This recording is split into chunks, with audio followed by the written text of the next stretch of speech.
the first pay-per-view of the year is going to be the rematch between Islam Makhachev and Arman Sarukian with the co-main event of Merab Dvalishvili taking on Umar Nurmagomedov. One of the best cards we've had in a minute, all right? 2 title fights between 2 men's fighters, which is good, man. We haven't seen that in a low-key little minute, so I'm happy to see it. And look, man, I'm not going to waste any more time. Let's get right into it. This card is incredible. It truly is incredible. I'm very excited for it, and I just clicked on Clayton Carpenter's name. My bad.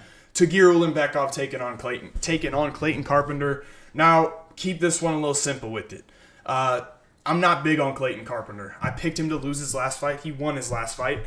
But, he kind of did it in a bullying way of strength, right?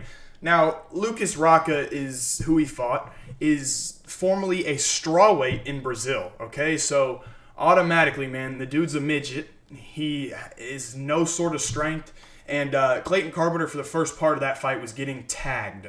And he immediately, had to go to the wrestling and kind of just manhandled Rocca with his strength because, Rocca, like I said, is 115 pounds, right? He can make that weight, and he fights at that weight. So I couldn't imagine what he's walking in on, to the octagon as. He looks small, and Clayton Carpenter took advantage of it. Whatever, man. He did that, and he is a pretty strong wrestler, pretty strong grappler. He trains at an MMA lab.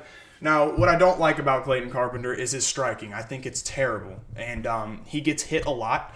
Now, he does do a good job of keeping his chin tucked, but keeping your chin tucked doesn't mean anything when it comes to scoring points. You're still getting hit. So, Tagir Ulanbekov, I really don't like the guy. I think he is hideous looking, first of all. That's just like, what am I talking about, man? Like a caveman, sorry. But what I don't like about him, which people can actually relate to, is the dude missing weight all the time. He has pulled out of several fights. He never fights. And can I say it's unlikely coming from what gym he comes from? No, of course it is, man. Of course he's from that gym. Those guys always miss weight and pull out of fights. Never take short notice fights. But anyways, now I don't like Tagir, obviously. I just, went off on him, but he can neutralize all of Clayton Carpenter's wrestling, all right? Nobody probably is going to take Tagir down and hold him on the ground unless you're of his wrestling caliber, and I don't think that Clayton Carpenter is. Now, would I like Clayton Carpenter to go out there and knock out Tagir? I would love it. I don't see it happening. I think Tagir is a better striker. I think he's a better wrestler. And I do think that if Clayton Carpenter wins or can win this fight, I think the only way he wins is by knockout. I don't think he can take Tagir down. I don't think he can win minutes on the feet. So I do think that the only way he can win is hurting Tagir very badly or Tagir, making a mistake and shooting a lazy takedown, right? So just kind of a fluke. So I do think that Tagir ultimately will get this one done. I hope he gets flatlined, but next up is going to be Ricky Turcios taking on Bernardo Sopaj. Now this fight is rescheduled, and Bernardo Sopaj is a young guy. I hate seeing young guys get put out cold like he did versus Vinicius Oliveira. He got put out very, very badly, and it sucks to see that kind of shit, especially because he's a guy who's under 25 with a bright future, right? But when it comes to his skill set, he's very balanced, okay? He can do everything. He can wrestle. He can strike. In this matchup, I believe he's the better striker. I believe he's the better grappler. So I believe he's better everywhere, right? He's coming off of a devastating knockout. And as much as I don't want to say that plays a factor, I definitely think it does. But I don't know how big of a factor it's going to play because he is taking on Ricky Turcios, who is not dangerous on the feet, is what I'm trying to get to. Now Ricky Turcios to me is most dangerous on the ground because I do think his ability to scramble and get on top of you, pause, and put you in submission attempts is actually pretty good. You saw him do it to Raul Rosas. He's done it in multiple fights where he is just scrambling with you. He did it versus Brady Heastand as well, and submitting or getting submission attempts. So I'll kind of just think that if Bernardo Sopaj keeps it on the feet, he'll win this fight easily. And I think he has opportunities to knock Ricky Turcios out. Ricky Turcios is very one-dimensional on the feet. Not good, not fast, doesn't hit hard. So there's not really much he does do. He does have a good gas tank. and he works a lot. But I do think that Bernardo Sopaj is, I'm very high on him, okay? I do think he's a very good fighter. I like his right overhand. I think it's a very powerful strike that he has, and I think he can knock Ricky out with that. But I do think this fight kind of goes to the ground because of the height of Turcios. But we'll see what happens. But I do think that Sopaj will get this one done via decision, so I am going to be picking him for my early pick. Next up is going to be Rinya Nakamura taking on Muin Gafurov. Now, Rinya Nakamura is a road to the UFC guy who is very, very good. Okay, there's a couple of those guys. Ray Tatsuro is another one. There's a couple of them that I just am very high on. Peace of Mind, another one. And Rinya Nakamura is one of those guys, okay? He's probably one of the best athletes I've seen in a minute, right? He is very fast. He hits hard. He's strong as hell. His takedown entries are right? So he, is a guy who's very, very good, has a lot of potential. Now, Muin Gafurov's a little bit tricky, right? Muin Gafurov isn't a good fighter. He's a little bit, he's balanced, though, which is what I'm trying to get at. He can defend takedowns, he can wrestle a little bit, and he can strike on the feet a little bit. So, when you go against a guy who's got that kind of balanced fight style, it does, present some problems to such a talented fighter like Rinya Nakamura. But how am I going to go against Rinya, man? He's very, very good, okay? He's only getting better in the striking. He's got that wrestling background. I'm not really sure what he wrestled in. I don't know if it's the Olympics, but I know he's a very high-level wrestler, and you can tell. I mean, the dude's takedown entries are fast. He's strong as hell. He can scramble for days. His hips are quick. He's very, very good, and I do think that he'd get a ground-and-pound finish here. Or he could knock Muin out on the feet, because you sleep on his stand-up, man, you're going to pay for it. The guy does have power, and I do think he's going to get this one done, hopefully. All right, so we'll be going with Rinya Nakamura for my early pick. And, oh, man, I'm not going to lie to y'all, boys. I don't even know. I know Eileen Perez. I don't know the other. We'll do that later. I just can't get into WMMA like that. So I'll watch film on it again or later. Grant Dawson taking on Diego Ferreira. Interesting fight here, man. Diego Ferreira, he goes out there and beats Mateusz Rebecki. He's a guy who can, gatekeep a division. He does have decent skill set. He's decent on the feet. He's good at defending takedowns. He does have good jiu-jitsu, but I don't think he's going to be able to defend the takedowns of Dawson, man. Dawson's very high level. You've seen Ferreira get taken down by Rebecki. He's been taken down by Mateusz Gamrot. He's been taken down by Beneil Dariush. And I do believe that Dawson has that ability to take someone down like Diego Ferreira. I don't think Dawson's going to be able to take down higher level grapplers, but from what I've seen of Diego Ferreira, I don't think he is that good on the feet to just one-shot Grant Dawson, like I guess a Bobby Green, who I don't even think is that good on the feet. I just think it was a fluke. But Diego Ferreira, he's okay on the feet. He's okay on the ground. I don't really know if Diego Ferreira is all that good. He's grinder, though. He's a grinder. He can grind through fights and make them close at the end. He's got good cardio. And I do think that Dawson is going to be able to get it done here. I don't know why I can't remember who Grant Dawson just fought, but oh my goodness, he's the guy who fought Guida. I can't remember. Rafa Garcia, that's it. Dawson went out there and finished him with ease. Dawson is a high-level grappler, man. Very, very high-level wrestler. I think he can get Ferreira down. I think he can win this fight via decision or TKO or submission, but I think I'm going to go with the decision. Ferreira's a tough guy to finish, and I think Dawson will get it done via decision. Next up is going to be Zachary Reese taking on Sedriques Dumas. Now, I wanted to see Dumas Brundage 2, the rematch, but I'm content with seeing this. Zachary Reese taking on Dumas. Both guys pretty tall for the division. Now, Dumas, is a balanced guy. He's really wrestled a lot recently, and I always thought of him as a striker when he came to the UFC. But I don't think he's good, honestly. He's very mediocre on the feet. He is okay at grappling. All that's going to be nullified here, man. Zachary Reese is a beast. He hits like a damn truck. He's fucking huge. He has good jiu-jitsu. He's the more technical guy, better technique on his punches, better submission guy. I don't know about the better cardio. I still don't know if either's cardio is that good. But I do think that when it comes skill for skill, Reese is much better. I think he's better everywhere. I think he hits harder. Like I said, better jiu-jitsu, better wrestling. And I do think he's going to get this one done pretty easily. So I'll go Reese via finish. I think submission or I'm going to go submission, actually. I think Reese gets it done via submission. I think Dumas shoots a lazy takedown, and Reese takes advantage of it, puts him in a triangle or a guillotine. He's got a very good triangle. But this is a guy who likes to finish fights early, so we'll see what happens. Next up, interesting fight going down in the heavyweight division. Jailton Almeida taking on Serghei Spivac. Now, bro, Jailton Almeida looks like he's about 50 years old. But Jailton Almeida is strong, man. He is so strong. And that's what worries me in athletic and a better athlete in this matchup. That's what worries me because I'm not going to lie to you guys. Who has the better skill set? Spivac. He does. He's a better striker, okay? And he can hold, do pretty well on the ground. But when it comes to the strength, when it comes to the cardio, when it comes to the speed, the athleticism, can he hold up? That's where I don't think he can, but I got to rewatch film because the Spivac that I saw take on Marcin Tybura looked confident with the hands. He looked confident going for submissions. He looked all around much better. And I know it's Marcin Tybura, but I think Spivac's got a real shot in this fight. And I don't know, man. I like Spivac. I think he's got a very good skill set. He has good jiu-jitsu.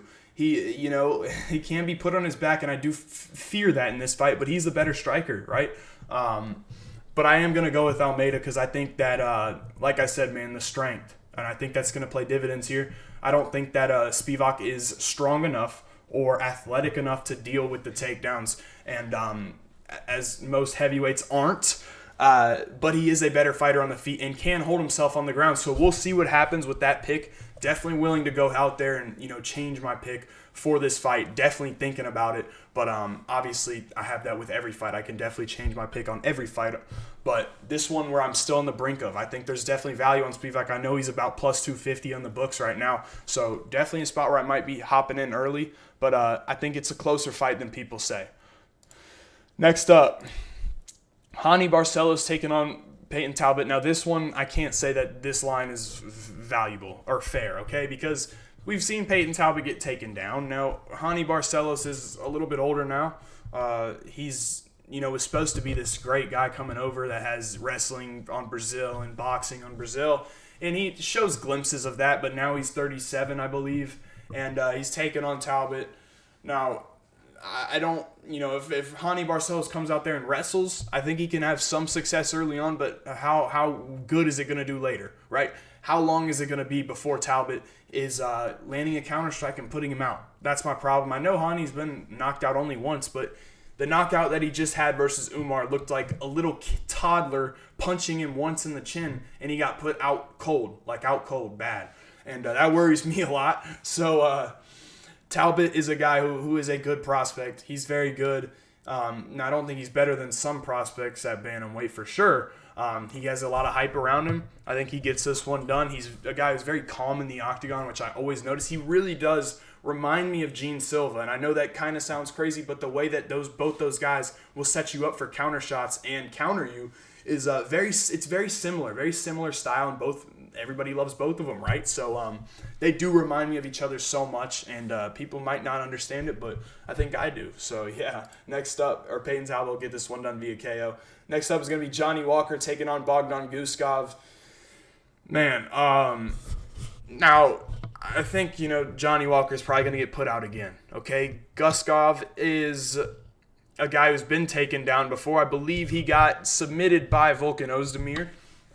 And I don't really know what Johnny Walker's going to do, man. He's obviously the guy has been finished about, he's just been knocked out cold so many times. Guskov has that kind of power. And if you're getting put out by a guy like Ozdemir, do I think Guskov can put you out easily? He could put him out easily, all right? It takes one. Now, while I don't believe Guskov is that good at all, I think he does have powerful shots. He has a good uppercut. He does have good timing on his shots, and he can be hit and he can be knocked out. I just don't know if I can ever pick Johnny Walker again, man. I'm serious. Now, if Johnny Walker goes out there and wrestles, he can win, okay? But I do think at one point Guskov's going to find his chin and put him out cold again. So I am going to be early pick Bodgan Guskov. We'll see what happens, man. But very weird. matchup where I just don't understand why Johnny Walker is not retired, man. But I'll be going with Guskov for my early pick. The main card, Rennier de Ritter taking on Kevin Holland. Now, Kevin Holland, one of my favorite fighters for a long time. But if you're starting to bet on this guy, it's not going to be good, all right? He's too inconsistent to go ahead and throw money on. He comes out there sometimes and looks great. But when you look at the guys he's been beating, they're not good, okay? Mikhail Zachary, Santiago Ponzinibbio, right? It's just, man, I don't really know what's left of Kevin Holland. Now, Rennier de Ritter is not the best. I do worry about his striking a lot. And his ability to get you down to the ground. But can Kevin Holland hang on the ground? I do believe so. But if Rennier gets on top, man, it's going to be trouble. And I just don't know if I can trust Kevin Holland anymore, guys. It's such a struggle because sometimes he goes out there and looks good. Other times he doesn't look good. But when you look at his wins, Chiesa, Ponzinibbio, right? It's just none of them are that good. Oleg Zachary. Like, are we being for real, man? Not that great. And then he's losing to the better guys. Now, do I think Rennier de Ritter's one of those better guys? When you look at it, is he better than Ponzinibbio? I do believe so. Is he better than Chiesa? Is he better than Oleg Zachary? Yes, in my opinion. So I am going to go with Rennier de Ritter because I think, he's more reliable almost, right? Obviously I think Kevin Holland's a better striker and he can do good on the ground. He's got a black belt, but if Rennier gets on top, man, he's dangerous. Very dangerous, and I know he had a shaky performance, but that's a weird matchup versus GM3. I think he can get this one done via submission, but a fight I'll probably never lay money on because it's just such a untrustworthy fight, especially on the Kevin Holland end. So I'm going to be going with Rennier de Ritter to win this one via submission. Next up, Jiri Prochazka, who is still sleeping, taking on Jamahal Hill, baby. Whew. Now, I'm going to be honest with y'all. I might break this fight down one more time. We might break it down individually as well as the main and co-main event because I'm very intrigued by this fight. Very excited to see this fight. It's been, rumored for so long, right? When Jamahal was champ, we thought, when he came back that he was going to be fighting Jiri, or when Jiri came back, I'm sorry. But Alex comes out and does what he did to the division. So we've been waiting for this fight for a long, long time. It's here. It's for a number one contender spot. And I'm going Jamahal Hill, man. I'm going Jamahal Hill all day, bro. All day. All right? Now, I'm not going to base my explanation simply on this, but I think Jiri hasn't looked good. Now, the Jiri that I saw before Alex Ferreira and before Glover Teixeira, I'm sorry, I thought was a lot better than this Jiri. I don't think he's the same fighter, guys. I really don't, okay? And, man, if you're not concerned about one of his last three fights that he won, the one that he won, man, if you're not a little bit concerned about that, I don't really know what to tell you, all right? Look at the Glover Teixeira fight. Who beat Glover better? Jamahal beat him better. Way better. Nullified everything of Glover's game. Stuffed multiple takedowns in that fight. Beat his ass on the feet. A pure, dominant, great performance. And you go to Jiri, who was on his way to losing that fight, and threw a Hail Mary submission up. Jamahal did it better. No, I'm not going to compare knockouts between Jamahal and Jiri, and I know Jamal's been acting a little bit weird to people. I don't think it's that weird, but my main point I'm trying to get here is I go back to that Rakic fight, man. If you are letting with Rakic find the mark so often on your chin, there's going to be some problems going against Hill, okay? Simple as that. Because while I do believe Rakic is a bit of an underrated striker, he's not a good striker. He's not a great striker. He's a good striker, right? And no, I don't think Hill has the best technique, but Hill does have power. He does have strong combinations, and when he connects, it seems a lot of people like to go to sleep. A lot of people get hurt. He's had a lot of people. I mean, man, I just worry about Jiri's durability. And Jamahal Hill's a guy who, has just got knocked out for the first time in his career. But other than that knockout, I don't think I've seen Jamahal Hill rocked or hurt badly. You go back to Jiri. He's been knocked out before the UFC, hurt by Volkan Ozdemir, hurt by Dominic Reyes, right? He has been hurt multiple times. I think his durability's gone, guys. I know he did well against Rakic with the durability, I guess. I didn't think that was a great performance at all, right? Obviously, he fought adversity, came back and won that fight. But was it that impressive to y'all, really? He was getting tagged early on in that fight, getting destroyed in the second round as well. He was getting his ass kicked in that fight. Simple as that. And he comes back, gets a finish. I worry about the Jiri durability. Who's the more durable guy here? Jamahal Hill is. Who's the better, cleaner striker? Jamahal is. Who's more dynamic with the power and dynamic in general? Probably Jiri, right? And I think there's a KO possibility on both sides. But if you're giving me a chance, who is more durable, who hits harder, Jamahal Hill does both. So I think he'll dominate this fight. I think he'll put Jiri Prochazka out cold in the second round. So I'll break down that fight fully because I'm very excited to see it. But I think Yuri's going night-night again. Okay, so Jamal's going to get that one done easily. Next up, why is this the featured fight? That fight below should be it. Beneil Dariush taking on Glass Chin Moicano. Now, I don't like Renato Moicano. I think he's pretty funny, but he's not that great of a fighter, and he's one of these old heads that's just been sticking around the lightweight division, and that's a lot of them are. That's why lightweight division's kind of fallen off, and we got this last fight between the two, young, good contenders in this division. But it's because these guys don't want to take fights outside the top 10 or top 15, and it's very frustrating because I want to see new guys in the division, right? The division sucks right now, okay? You have Hooker, you have Poirier old, Dariush, Moicano old, okay? Gaethje, if I didn't say it, Gaethje's old, right? You don't have young guys. Even a guy like Gamrot, he's pretty old as well. We need this division to get cleaned up, and these guys have got to go. I'm not too excited for this fight.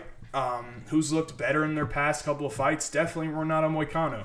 Now, if Beneil Dariush lands a big left hand, Renato's going out, okay? Simple as that. But Beneil is a guy who hits harder than Renato, okay? Renato has pretty clean striking, and the scrambles in this fight should be pretty fun because both these guys primary grapplers, okay? But my problem with Moicano is easily his durability, all right? The dude, you just look at him in the octagon, man. He just looks fragile, right? You just see him walk in the octagon. He just doesn't look like a fighter. No offense to Moicano in any way, but, I don't know how to say it, man. Even in that Jailton Turner fight, Teep kicked him once in the stomach, did Turner, and Moicano immediately crumbled. Looked like he was about to, throw up. It was embarrassing, honestly. How are you a fighter, right? And I don't want to sound like a hater or anything. I just don't know if I can keep picking Moicano to get this shit done. And now he's at a matchup where the better striker will win. And while I do believe the better striker is probably Moicano, I think he can mix in his targets better. The harder puncher is Dariush. And I think that Dariush can actually KO Moicano because Moicano is a glass jaw, all right? And, I just worry about that dude's durability, man. He just, even in his damn picture, guys, does he not look fragile, right? He's been on a good win streak, but let's not forget, he should have lost to Drew Dober. I will be fading Renato Moicano until he loses, okay? And this is another spot where I'll probably fade him again. I got to watch film, of course, guys, so don't take this as immediately on Dariush, you're a hater. I don't know yet, but I do think that I'm picking Dariush early on. Next up, the co-main event, Umar Nurmagomedov taking on Merab Dvalishvili. Look, man, this is a tough fight because in my eyes, I think Merab is like a superhero. I think he's got the cardio is unbelievable. I think it's legit a superpower, right? So that's how I feel about Merab. Now, he's going up against a guy who can defend every takedown and who probably won't be put on his back. Now, a critique I've had with Merab is, one, being able to get takedowns, and two, being able to hold people down. Now, in this matchup, I don't think he can do either of those things, which makes me nervous. And when the fight's at range, I think Umar can do enough with the kicking to keep him off him. I think this is a simple fight, simple as it gets. I think you go Umar decision. Now, Merab, like I said, man, he has an insane ability to use you in the clinch, take you down, but it's the control that I worry about here. I think it'll all be nullified, and who's the better striker and who can win minutes at range with the kicking, with the straight shots. A lot of these Dagestans, I'll talk about in the Islam fight as well, they use the striking to stay safe, really, right? So they're not even trying to really hurt you. They're trying to win points on the feet. And that's what all these guys do. Now, look, can I say I hate it? Not my favorite style, of course, but it works, okay? And they do a very good job. They're very efficient with it. They stay out of danger with the striking. They don't get hit often, and they're scoring, right? And then they can set up their takedown, basically mixing in. But they're not really trying to hurt you that much on the feet. And I think Umar's going to do that. I think he'll just outpoint him at range and defend every takedown. So I do think that Umar's going to win this fight via decision, probably a 49-46. Maybe Merab wins one round, but I do think it relatively will be dominant. Obviously, another fight. I got to do film, guys. I don't know yet, but to me it seems straightforward right now that Umar probably will win this fight. It's hard for me to see him losing. Now, Arman Tsarukyan taking on Islam Makhachev, the main event. These odds, man, I think highly of Tsarukyan, okay? I think he's a very, very good fighter. He's plus 285. I always think there's value on a guy with this kind of skill set. Wait, why does it say he's from Georgia? Or isn't he or where is he from? Armenia, right? Bro, I might need to. I don't know where he's from, bro. My bad. Romania? That's it, right? Why did I say Armenia? My bad. But yeah, I think there's value on Tsarukyan automatically because he is such a good, talented fighter, right? He's a guy who can nullify and even get his own takedowns versus Islam. Now, the problem for me is he better in this fight everywhere? Or anywhere, I'm sorry. And I do believe that there's an answer to this that people won't like, and I want to say yes, okay? I think that the speed is going to be the biggest, most important, and probably the only thing that Arman does have in this fight. Arman is extremely fast. Fast with his takedown entries, fast with his hands, fast with his kicks. He's going to be the faster guy. Who is the taller guy? It's going to be Makhachev. Who's better at range? Makhachev. Who's stronger? Makhachev. So, very interesting fight. Now, obviously, I'm going to sit here and always say that there is value on Tsarukyan. I do think that he's got an ability to win this fight. I do see the fight being tight. I think it's much, much more competitive than Merab and Umar, in my opinion. Oh, man, it's tough, though.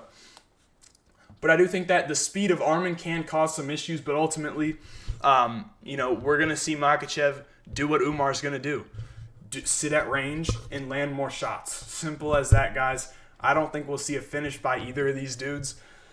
But I do think both these guys from this camp are going to win this fight. But I do think that if I'm looking at this fight in hindsight, this is a much closer fight than the co-main. This is way, way closer where I'm like, oh my goodness, both, like, Tsarukyan actually has a good chance. I don't think Merab has that good of a chance. And obviously this is my first impressions on the fight, so I can't, go out there and say that with the most confidence in the world. But that's just what early on my prediction tells me. So I do think that Tsarukyan's got a much, much better chance to win than Merab.